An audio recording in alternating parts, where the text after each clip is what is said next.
Hi എല്ലാവർക്കും നമസ്കാരം. അപ്പോൾ ഞാനിന്ന് സംസാരിക്കുന്നത് ഒരു സൂപ്പർ ഫുഡിനെ കുറിച്ചിട്ടാണ്. അതായത് ജപ്പാനിലും കൊറിയയിലും വർഷങ്ങളായിട്ട് അവർ കഴിച്ചു വരുന്ന ഒരു ഫുഡിനെ കുറിച്ചിട്ടാണ്. ഡെയിലി അവരുടെ ഡയറ്റിൽ ഉൾപ്പെടുത്തുന്ന ഒരു ഫുഡാണ്. ഇതിൻ്റെ പേരാണ് കിംചി എന്ന് പറയുന്നത്. അത് ഉണ്ടാക്കേണ്ട വിധം ഇൻഗ്രീഡിയൻറ്റ് ഞാൻ അവസാനം പറയാം. അത് ഉണ്ടാക്കുന്ന വീഡിയോ ഞാൻ ഡീറ്റെയിൽ ആയിട്ട് ചെയ്യാം. അപ്പോൾ ഇതിൻ്റെ ബെനിഫിറ്റ്സിനെ കുറിച്ച് നമുക്ക് ആദ്യം സംസാരിക്കാം. അപ്പോൾ കിംചി എന്ന് പറയുമ്പോൾ ഒരു ഫെർമെൻറ്റഡ് ആയിട്ടുള്ള ഒരു ഫുഡാണ്.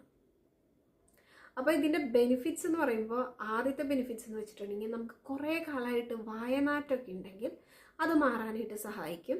പിന്നെ അത് മാത്രമല്ല, ഇതിൽ ഫെർമെൻറ്റഡ് ഫുഡ് ആയതുകൊണ്ട് തന്നെ നമുക്ക് ഫ്രണ്ട്ലി ബാക്ടീരിയ, അതുപോലെ ലാക്റ്റിക് ആസിഡ് ഉള്ളത് കൊണ്ട് തന്നെ നമ്മുടെ ഇമ്മ്യൂൺ സിസ്റ്റത്തിനെ സപ്പോർട്ട് ചെയ്യാനും നമ്മുടെ ഗട്ടിൻ്റെ, അതായത് കുടലിൻ്റെ ആരോഗ്യത്തിന് വളരെ നല്ലൊരു ഫുഡാണ്. അടുത്തൊരു കാര്യം എന്ന് പറയുന്നത്, നമ്മുടെ കൊളസ്ട്രോൾ കുറയ്ക്കാനായിട്ട് ഇത് വളരെയധികം സഹായിക്കും. ഇമ്മ്യൂൺ സിസ്റ്റത്തിനെ ഇത് വളരെ നന്നായിട്ട് സപ്പോർട്ട് ചെയ്യും. അതുമാത്രമല്ല, ഡയറിയ, അതുപോലെ ഇടയ്ക്കിടയ്ക്ക് കോൺസ്റ്റിപ്പേഷൻ ഒക്കെ ഉള്ള ആൾക്കാർക്ക് അവരുടെ ഡെയിലി ലൈഫിൽ ഉൾപ്പെടുത്താൻ പറ്റിയ ഒരു ഫുഡാണ് കിംചി എന്ന് പറയുന്നത്. പിന്നെ അത് മാത്രമല്ല, IBSൻ്റെ പ്രോബ്ലം ഉള്ളവർക്കും ഈ ഒരു ഫുഡ് അവരുടെ ഡെയിലി ലൈഫിൽ ഉൾപ്പെടുത്താം. അപ്പോൾ ഇതിൽ അടങ്ങിയിരിക്കുന്ന മിനറൽസും വൈറ്റമിൻസിൻ്റെയും കാര്യം നമുക്ക് അടുത്തതായിട്ട് ചർച്ച ചെയ്യാം. വൈറ്റമിൻ സി ധാരാളം അടങ്ങിയിട്ടുണ്ട്. അപ്പോൾ വൈറ്റമിൻ സി എന്ന് പറയുമ്പോൾ നമുക്കറിയാം നമ്മുടെ കൊളാജൻ പ്രൊഡക്ഷൻ ഇമ്പ്രൂവ് ചെയ്യാനായിട്ട് വളരെയധികം സഹായിക്കും.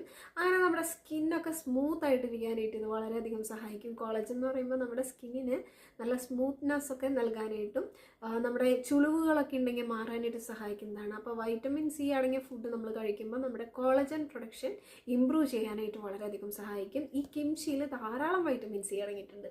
അതുപോലെ വൈറ്റമിൻ K2 അടങ്ങിയിട്ടുണ്ട്.